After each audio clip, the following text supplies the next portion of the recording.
আগে যেমন 10টা 11টা না বাজলে যেন আমার ঘুমই ভাঙতো না, তবে জানো তো অভ্যাসীন সব কিছু। এই যে অভ্যাস করে ফেলেছি, এখন কিন্তু 6:30 7টার মধ্যে ঘুম ভেঙে যায়, কারণ নিজের উপর নিজে জেদ করেছি। হ্যাঁ, আর বর্ষাকালে সবজির দাম কমে নাকি শীতকালে কিছুই বুঝতে পারি না। এইটুকু দেখো সবজি, মাত্র 6টা পটল আর কয়েকটা টমেটো আর উচ্ছে আমার কাছ থেকে নিয়ে নিল 60 টাকা। তো খেতে যখন হবে তো কিনতেই হবে। আর এই যে ইনি হলেন আমার ঠাম্মা, এই বৃদ্ধ বয়সে কিন্তু ইনি আমাকেই রেঁধে খাওয়ান। এক কথায় বলতে পারো এদিকে আমি একটা গোটা সংসার চালাচ্ছি। তো রান্নাটুকুই আমার ঠাম্মা করে, কখনো তো মাঝে মাঝে আমিও করে ফেলি রান্না। আর হ্যাঁ, আজকের পর থেকে কিন্তু আমার ভিডিওর মাধ্যমে তোমরা অনেক কিছু জানতে পারবে।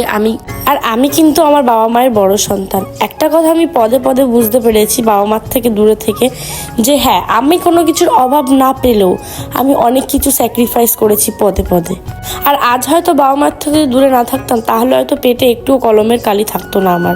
এটা কিন্তু বাস্তব কথা, এটা আমি একদমই মানি। এই যে দেখছো, একে তোমরা মোটামুটি সবাই চেনো। এই কিন্তু আমাকে ভীষণভাবে সব দিক থেকে ভীষণভাবে আমাকে হেল্প করেছে।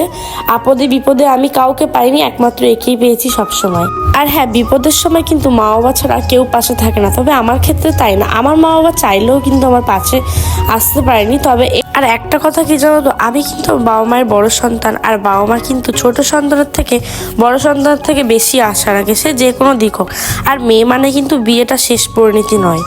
আর হ্যাঁ, নতুন করে আমাকে বোঝানোর দরকার নেই, কারণ সত্যি বলতে আমি একা থেকে অনেক কিছু বুঝেছি, অনেক কিছু শুনেছি, অনেক কিছু দেখেছি। বাবা মা কিন্তু প্রত্যেকটা সন্তানকে কষ্ট করে বড় করে, মানুষ করে। হ্যাঁ, যে লাখপতি, যার টাকা আছে, সেও কিন্তু তার সন্তানকে কষ্ট করেই মানুষ করছে। আর একজন রিক্সাওয়ালা, সেও কিন্তু তার সন্তানকে কষ্ট করে মানুষ করে। তবে হ্যাঁ, এই দুরকম কষ্টের মধ্যে তফাৎ আছে। সে হয়তো টাকা পেয়ে যাচ্ছে হাতে, তার সন্তানকে একটু কষ্ট করে খাওয়াতে হচ্ছে। আর রিক্সাওয়ালা, সে হয়তো রোজগার করে এনে তার সন্তানকে খাওয়াচ্ছে।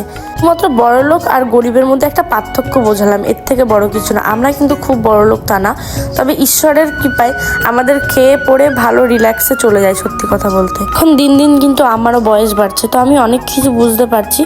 এখন শুধু আছি একটাই অপেক্ষা, কিভাবে একটু নিজের পায়ে দাঁড়াবো, কিভাবে 2 টাকা রোজগার করব।